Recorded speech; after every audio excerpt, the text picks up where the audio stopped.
Good evening from New York. A president who was elected convincingly on a clear mandate of change. A president whose plans for economic recovery still enjoy broad public support. A president who, despite outrage over the AIG bonus scandal, is not being blamed for the AIG mess by American voters. So when GOP poster boy Bobby Jindal tries to defend those who want President Obama to fail, when Republican House Whip Eric Cantor whips up opposition to Obama, quote, to try to bring this president back into the mainstream. In our fifth story on the countdown, this just in. This president is already in the mainstream. Mr. Obama continuing to get high marks for his overall job performance as well as for his handling of the economy. According to a new CBS News poll out this week, 64% of those surveyed approving of Mr. Obama's performance. The number is up 2 from last week. His ratings on the economy up even more, 61% approving of how he's handling the crisis. That is a 5-point gain from 56% last week. That number explained by the fact that most Americans believe there is nothing or not much the Obama administration could have done about those AIG bonuses, seeing how it inherited the mess and the bonuses from the Bush economic team. The only drop in a major poll is in one conducted for the Daily Kos website. Yet these facts never standing in the way of Congressman Cantor. This morning, no exception. During an appearance on C-SPAN, a caller first thanking the House Republican whip and Congresswoman Michelle Bachmann, R. Mars, for doing such a great job before expounding on the, quote, insanity of the Kool-Aid drinkers who, quote, seem to think that there is a magical tree of money in Washington. The caller then talked about what's really scaring her, the fascism that is one-party control of our government.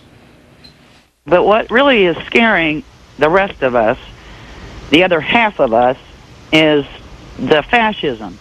I mean, the true fascism that is happening in this country today. What do you mean by that, caller?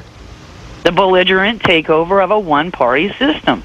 Now, as far as the one-party government in here, I think what the public is doing, they're finally waking up and everybody's realizing that checks and balances are part of the system. And divided government is something that is beneficial to a balanced debate and something that can produce a better outcome, which is exactly why Republicans in the House have said, look, we want to work with our colleagues on the other side of the aisle. We want to try and bring this president back into the mainstream.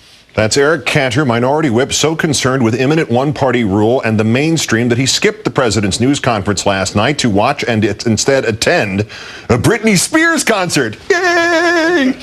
Louisiana Governor Bobby Jindal, meanwhile, not only defending boss Limbaugh and others for wanting President Obama's policies on the economy and any number of other issues to fail, but blaming Democrats and, of course, the liberal media for focusing any attention on it, calling it political correctness, run amok. The governor enabling an audience of 1,200 Republicans at the party's biggest congressional fundraiser of the year. 1,200? I'll not be browbeaten on this. I won't kowtow to their political correctness. We will be the loyal opposition. So my answer to this question is very simple. When they ask, do you want the president to fail? It depends on what he is trying to do.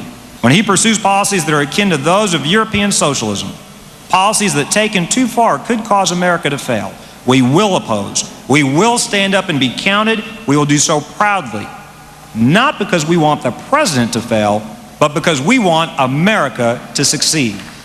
Time now to call in our own Jonathan Alter, senior editor at Newsweek magazine. Looks like he's at the White House tonight. John, good evening. Hi, Keith. That sounds like Catch-22, where the old Italian gentleman saying we will succeed by being defeated. The GOP, again, embracing this role of party of boss Limbaugh, or I don't know, maybe Father Coughlin. It didn't seem to go well for the Republicans the last 12 or 15 times. Why are they back to this as strategy? Well, you know, it reminds me of what somebody once lived in this house, Ronald Reagan said, go ahead, make my day.